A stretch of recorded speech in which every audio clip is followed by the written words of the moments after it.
Praise the lord. యేసుక్రీస్తు నామమున దేవుడు మిమ్మల్ని అన్ని విషయంలో దీవించునుగాక. ఆమేన్.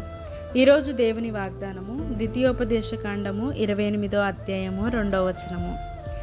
నీవు నీ దేవుడైన యెహోవా మాట వినిన ఎడల ఈ దీవెనలన్నీ నీ మీదికి వచ్చి నీకు ప్రాప్తించును. మరి దేవుడు కొన్ని దీవెనలు దయచేశాడు.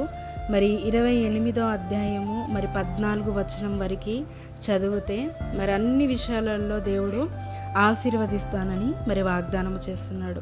మరి భూఫలము, గర్భఫలము, పట్టణములో, పొలములో అన్ని విషయంలో పైవాడిగా ఉంటామని దేవుడు కొన్ని విధమైన ఆశీర్వాదాలని దేవుడు మీకు అనుగ్రహిస్తానని చెప్తున్నాడు. అయితే ఆయన మాట శ్రద్ధగా విని ఆయన ఆజ్ఞలని అనుసరించిన వారికి దీవెనలన్నీ కలుగుతాయని చెప్తున్నాడు. మనం ఆయన మాటలని వినగలుగుతామా? ఆయన ఆజ్ఞలను అనుసరించగలుగుతామా? వాటిని మనము పొందుకోగలుగుతామా? ఈ ఆశీర్వాదాలు అంటే పొందుకోగలుగుతాం. ఎందుకంటే యేసయ్య ప్రార్థించి దేవుని మాటలని, ఆజ్ఞలని అనుసరించి వాటన్నిటిలో నుంచి దేవుడు సామర్థ్యము కలిగి ప్రార్థించినప్పుడు యేసయ్య అన్ని పొందుకొని బలముగా జీవించిండు. అదే విధమైన యేసయ్య మనలో ఉన్నాడు.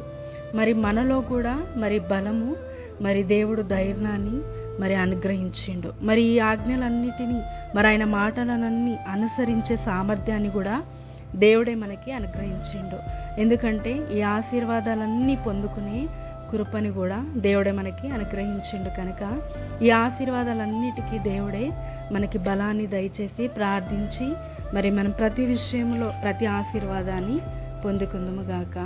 ఆమేన్. ప్రార్థించుకుందాం. తండ్రి, యేసుక్రీస్తు నామమున ప్రార్థిస్తున్నాను. తండ్రి, నిజముగా దేవా, నీ ఆజ్ఞలు, నీ మాటలు బలమై ఉన్నాయి, జీవమై ఉన్నాయి. తండ్రి, అవన్నీ మేము అనుసరించిన ఎడల నీవిచ్చిన ప్రతి ఆశీర్వాదానికి మమ్మల్ని అర్హులుగా చేసిన తండ్రి నీకు వందనంలో.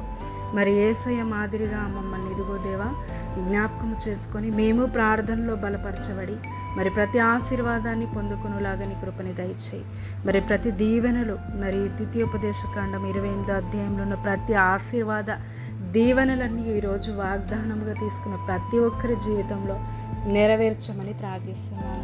ఇదిగో తండ్రి, ఆశీర్వాదకరంగా ప్రతి విషయంలో దీవించమని యేసుక్రీస్తు నామమున ప్రార్థిస్తున్నాము తండ్రి.